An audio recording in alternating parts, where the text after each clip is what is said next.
بسم اللہ الرحمن الرحیم۔ السلام علیکم ناظرین۔ اللہ تعالیٰ نے 1,24,000 پیغمبر کم و بیش بنی نوع انسان کی رہنمائی کے لیے مبعوث فرمائے۔ ان میں سے ایک حضرت یوشع بن نون علیہ السلام آج ہم اس کا ذکر کرنے والے ہیں۔ حضرت یوشع بن نون علیہ السلام 1350 قبل مسیح مصر میں پیدا ہوئے۔ اس وقت وہاں پر فرعون کی حکومت تھی اور ان کا تعلق بنی اسرائیل سے تھا، اور وہ موسیٰ علیہ السلام کے خادم میں خاص تھے۔ اور حضرت موسیٰ علیہ السلام کی حیات طیبہ میں آپ کا تذکرہ بہت زیادہ ملتا ہے، اور روایات میں ملتا ہے کہ آپ حضرت یوسف علیہ السلام کے پرپوتے تھے۔ محرخین نے آپ کا حسب نسب یوں بیان فرمایا ہے کہ یوشع بن نون بن فراہیم بن یوسف بن یعقوب بن اسحاق بن ابراہیم، اور اللہ تعالیٰ نے قرآن مجید میں آپ کا ذکر بطور نبی فرمایا ہے، اور نہ ہی آپ کا کہیں نام آیا ہے۔ البتہ سورہ کہف میں حضرت موسیٰ علیہ السلام کے رفیق خاص کا ذکر آیا ہے، جو کہ ایک بہت خاص نوجوان تھے، اور ابی بن کہف سے روایات ہے۔ حضور پاک صلی اللہ علیہ وآلہ وسلم نے فرمایا کہ وہ یوشع بن نون ہی ہے، صحیح بخاری۔ اور حضرت موسیٰ علیہ السلام بیت المقدس کو آزاد کروانے کے لیے عمالقہ سے جہاد کرنے کے لیے گئے، اور بنی اسرائیل نے لڑنے سے انکار کر دیا اور کہا کہ تم اور تمہارا پروردگار جا کر لڑے، ہم تو یہاں بیٹھے ہیں۔ اور ان کی اس سرکشی پر اللہ تعالیٰ نے تہہ میں قید کر دیا، اور وہ وہاں پر 40 سال بھٹکتے رہے۔ حضرت موسیٰ علیہ السلام کے ساتھ حضرت ہارون علیہ السلام اور حضرت یوشع بن نون تھے۔ بنی اسرائیل کے جنہوں نے اس جہاد سے انکار کیا تھا، وہ بھٹکتے رہے اور اس میں مر کھپ گئے۔ پھر اللہ تعالیٰ نے ارشاد فرمایا کہ اے موسیٰ، ان بنی اسرائیل کے 12 قبیلوں میں سے ہر ایک میں ایک نقیب مقرر کر دیں، اور وہ انہیں دین کی رہنمائی، جہاد کی تعلیم اور دوسرے معاملات کی ترغیب دیں۔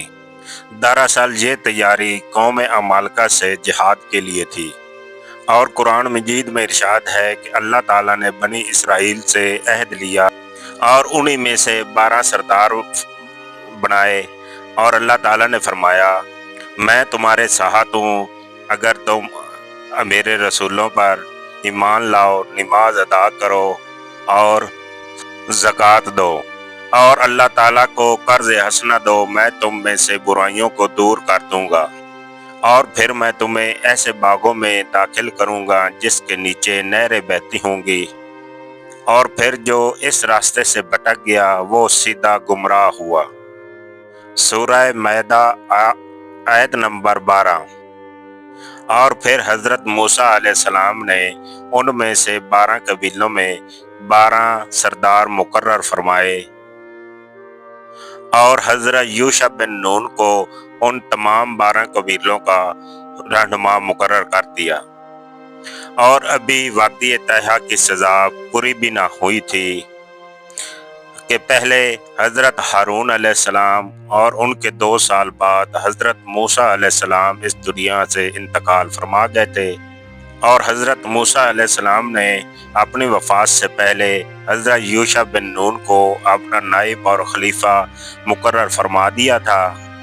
کئی مفسرین نے لکھا ہے کہ انہیں بعد میں نبوت بھی عطا فرما دی گئی تھی، اور حضرت یوشع بن نون نے اللہ تعالیٰ کے حکم سے بیت المقدس کی آزادی کے لیے اور سپہ سالار کے طور پر اپنی کوشش جاری رکھی، اور بنی اسرائیل کو وادی تہہ میں اللہ تعالیٰ کی طرف سے من و سلوہ مل رہا تھا، اور اس طرح انہیں کوئی معاشی پریشانی نہیں تھی، اور انہوں نے زیادہ تر وقت فن اور کاریگری میں اور جہاد کی تیاری میں وقت گزارا، اور اس طرح جنگی مہارت حاصل کر لی۔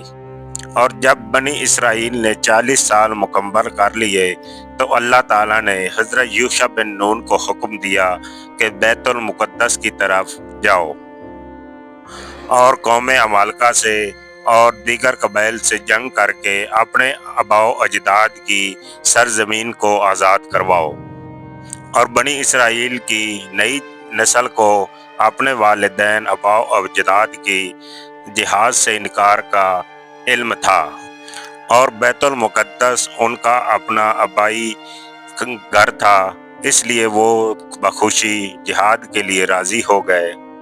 اور جب حضرت یعقوب علیہ السلام اپنے 11 بچوں کے ساتھ مصر کی طرف حضرت یوسف علیہ السلام کی طرف ہجرت کر رہے تھے تو ان کے ساتھ ان کے 70 افراد شامل تھے، اور اب بنی اسرائیل کے لاکھوں افراد حضرت یوشع بن نون کی قیادت میں اپنے آباء و اجداد کی سرزمین بیت المقدس کو آزاد کروانے کے لیے جا رہے تھے۔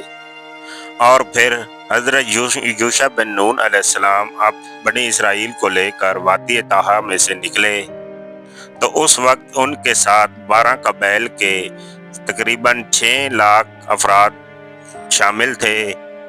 پھر حضرت یوشع بن نون نے ان سب کے ساتھ نہر اردن پار کی اور اریحہ کے مقام پر پہنچے، جو سب سے بلند اور عظیم فصیلوں والا قلعہ تھا، اور بنی اسرائیل نے 6 ماہ تک اس کا محاصرہ جاری رکھا، اور پھر ایک دن ایک دیوار کا ہی ایک حصہ توڑ کر اس شہر میں داخل ہو گئے، اور وہاں گمسان کی جنگ ہوئی۔ اسرائیلی روایات کے مطابق کہ اس کا محاصرہ جمعے کی رات کو بھی جاری تھا کہ سورج غروب ہونے لگا، کہ اس کے بعد ہفتے کا دن شروع ہو جاتا جس میں بنی اسرائیل پر جنگ اور شکار کی پابندی تھی۔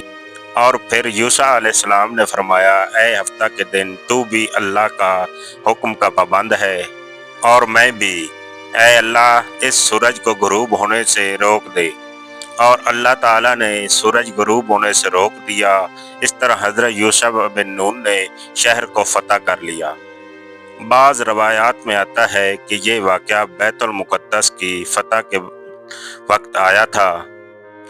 مسند احمد میں حضرت ابو ہریرہ رضی اللہ تعالیٰ عنہ سے مروی ہے، رسول پاک صلی اللہ علیہ وآلہ وسلم نے فرمایا کہ سورج کسی انسان کے لیے نہیں روکا گیا سوائے یوشع علیہ السلام کے، جب وہ بیت المقدس کی طرف کوچ فرما رہے تھے۔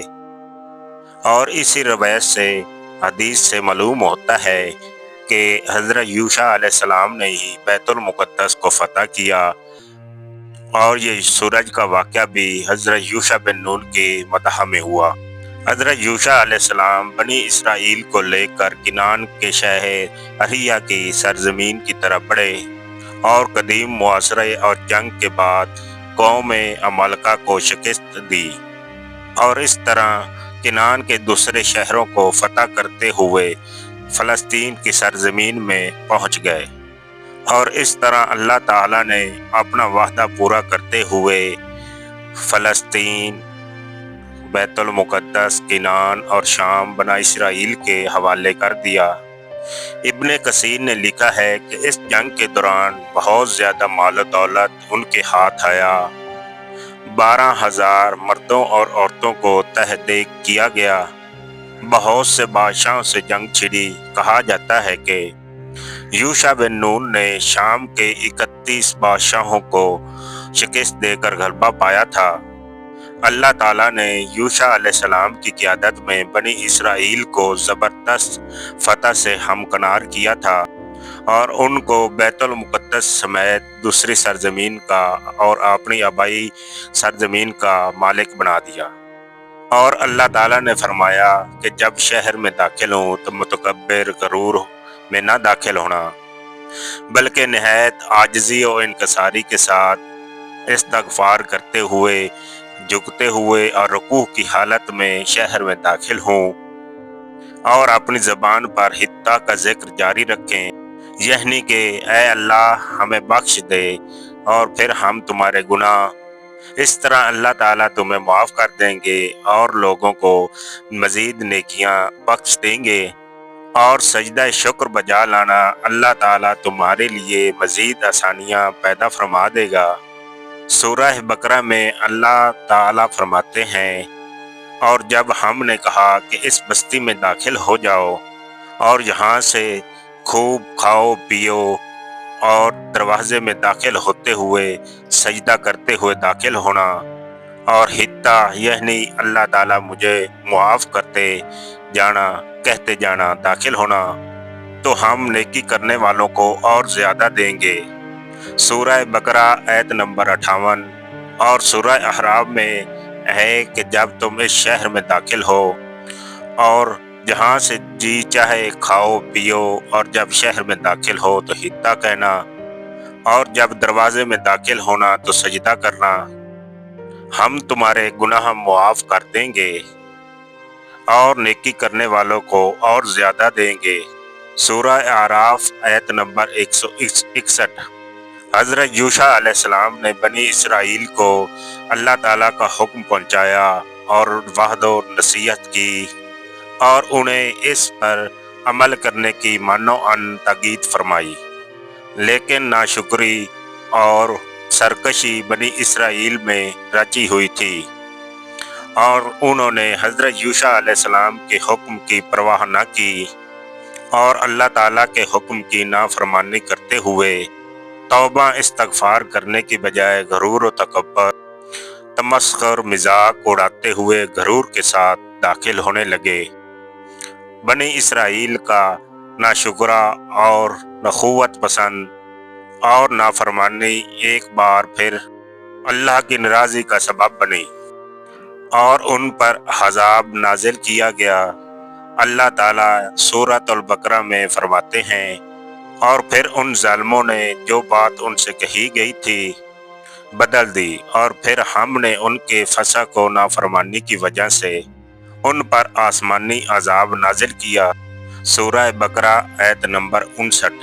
سورہ احراب میں ارشاد باری تعالیٰ ہے، مگر جو ان میں ظالم تھے انہوں نے اس لفظ کو جنہوں کا ان کو حکم دیا گیا تھا اس لفظ کو بدل کر اور لفظ کہنا شروع کر دیا، تو پھر ہم نے ان پر آسمان سے عذاب بھیجا، اس لیے کہ یہ ظلم کرتے تھے۔ سورہ اعراف آیت نمبر 62۔ حضرت ابو ہریرہ رضی اللہ تعالیٰ عنہ سے مروی ہے کہ نبی پاک صلی اللہ علیہ وآلہ وسلم نے فرمایا کہ بنی اسرائیل کو فرمایا گیا تھا کہ شہر میں نہایت عاجزی کے ساتھ داخل ہوں اور اپنی زبان پر حتیٰ حتیٰ کہتے داخل ہوں، بلکہ انہوں نے ایسا کیا کہ زمین پر گھسیٹتے ہوئے داخل ہوئے، اور حتیٰ کو چھوڑ کر ہفتہ فشارہ کہتے ہوئے داخل ہوئے، یعنی کہ دانہ بالی کے اندر ہے۔ تو انہوں نے اللہ تعالیٰ سے توبہ استغفار کرنے کی بجائے گندم کی فرمائش کر دی، اور اس طرح ان کی سرکشی، نافرمانی اور تمسخر کا اللہ تعالیٰ سے کرنا اندازہ لگایا جا سکتا ہے۔ اور جب کوئی قوم اخلاق کی وجہ سے مسمار ہونے لگے تو، اور احکام الہی کا مذاق اڑانے لگے تو، اور سرکشی اور نافرمانی میں مبتلا ہو جائے تو، اور اللہ کے احکامات کو ماننے سے انکار کر دے تو آسمانی عذاب کا آنا یقینی ہے۔ جو بنی اسرائیل پر عذاب نازل ہوا تھا وہ طاعون کی شکل میں تھا، جس میں 70,000 لوگ مارے گئے۔ نبی کریم صلی اللہ علیہ وآلہ وسلم نے فرمایا، طاعون کا عذاب ان بیماریوں میں سے ہے جو تم سے پہلے لوگوں پر عذاب نازل ہوا، اور فرمایا کہ تم میں اگر طاعون کی بیماری پھیل جائے تو اس جگہ سے مت نکلو، اور اگر تمہیں معلوم ہو کہ کسی اور علاقے میں طاعون کا مرض ہے تو وہاں پر مت جاؤ۔ صحیح مسلم۔ ان میں سے ایک جماعت جو حضرت یوشع علیہ السلام کی پیروکار بنی رہی وہ طاعون سے محفوظ رہی۔ تو محرخین نے لکھا ہے کہ حضرت یوشع بن نون کی قیادت میں بنی اسرائیل جب وادی طہا سے اپنے بیت المقدس اور دوسری زمینوں کو آزاد کرنے کے لیے نکلے تو ان کے ساتھ ایک مقدس صندوق بھی تھا جس میں حضرت موسیٰ علیہ السلام کا پیرہن، عصا اور حضرت ہارون علیہ السلام کے کپڑے اور دوسرے انبیاء علیہ السلام کے تبرکات اس میں تھے۔ تورات کا اصل نسخہ اور اس میں اور مقدس چیزیں اس میں شامل تھیں، اس صندوق میں موجود تھیں، اور اس میں من کا مرتبان بھی تھا، کیونکہ اللہ تعالیٰ نے ان سے فرمایا تھا کہ من کا اپنی آنے والی نسلوں کے لیے تبرک جمع کر لو، تو وہ یاد رکھیں کہ بنی اسرائیل کو کیسی کیسی نعمتوں سے نوازا گیا تھا۔ بنی اسرائیل کے لیے یہ بہت ہی اہم اور تبرک تھا، اور جنگ میں اسے ہمیشہ اپنے ساتھ رکھتے تھے۔ اور اس صندوق کو تابوت سکینہ کہنے کی بہت سی وجوہات ہیں۔ اس صندوق کے لیے تابوت کا نام بہت کی وجہ سے مستعمل ہے۔ جو شخص اس دنیا سے انتقال کر جائے اور ان کی چیزیں صندوق میں رکھ دی جائیں تو اس صندوق کو تابوت کہا جاتا ہے۔ اور سکینہ کہنے کا وجہ یہ تھی کہ اس میں جو تبرکات رکھے گئے تھے اس سے ان کے دلوں کو سکینت اور سکون ملتا تھا۔ حضرت یوشع بن نون کو اللہ تعالیٰ نے بہت سی کامیابیوں سے ہمکنار فرمایا تھا، اور ان کا بیت المقدس پر قبضہ مستحکم ہو گیا تھا، تو بنی اسرائیل اس میں آرام اور سکون سے رہنے لگے۔ تو اللہ تعالیٰ نے حضرت یوشع بن نون کو اپنے پاس بلا لیا۔